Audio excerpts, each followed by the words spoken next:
திமுக தலையில் இடியை இறக்கிய மனோ தங்கராஜ்.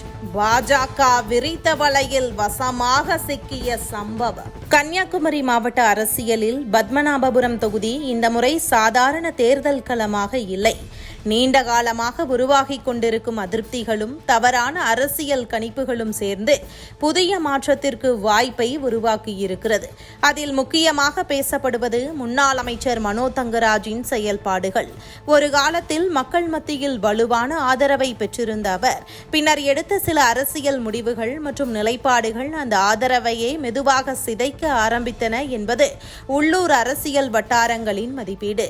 மக்களுக்கு நேரடியாக தொடர்பு குறைந்தது, உள்ளூர் பிரச்சனைகளில் தொடர்ச்சியான ஈடுபாடு இல்லாதது, கட்சிக்குள் ஏற்பட்ட உட்கட்டமைப்பு முரண்பாடுகளை சரியாக கையாளாதது, இவை அனைத்தும் சேர்ந்து அவரது மீது இருந்த நம்பிக்கையில் பிளவை ஏற்படுத்தியதாக கூறப்படுகிறது. இந்த நிலையை திமுகவும் கவனிக்காமல் விடவில்லை. மனோ தங்கராஜை மீண்டும் வேட்பாளராக நிறுத்தினால் தோல்வி உறுதி என்ற உள்கணிப்பின் அடிப்படையில் இந்த முறை கூட்டணி கட்சியான கம்யூனிஸ்ட் வேட்பாளருக்கு அந்த தொகுதி ஒதுக்கப்பட்டது. இது ஒரு பாதுகாப்பு நடவடிக்கையாக பார்க்கப்படுகிறது. ஆனால் அரசியல் நிலைமை அங்கேயே நிற்கவில்லை.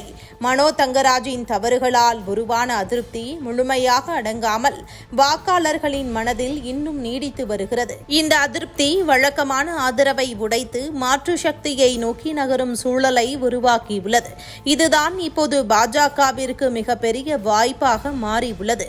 கடந்த சில ஆண்டுகளாக அமைதியாக தனது ஆதரவை விரிவுபடுத்திக் கொண்டிருந்த பாஜக இப்போது இந்த உள்ளக அதிருப்தியை தனது பலமாக மாற்றிக்கொள்ளும் நிலைக்கு வந்துள்ளது. இந்த சூழலில் மனோ தங்கராஜின் அரசியல் தவறுகளால் ஏற்பட்ட எதிர்ப்பு, திமுக கூட்டணியில் ஏற்பட்ட வாக்கு பிளவு, மாற்றத்தை எதிர்பார்க்கும் வாக்காளர்களின் மனநிலை, இந்த மூன்றும் ஒன்றாக இணைந்ததால் பத்மநாபபுரத்தில் பாஜகவின் வெற்றி வாய்ப்பு கணிசமாக உயர்கிறது.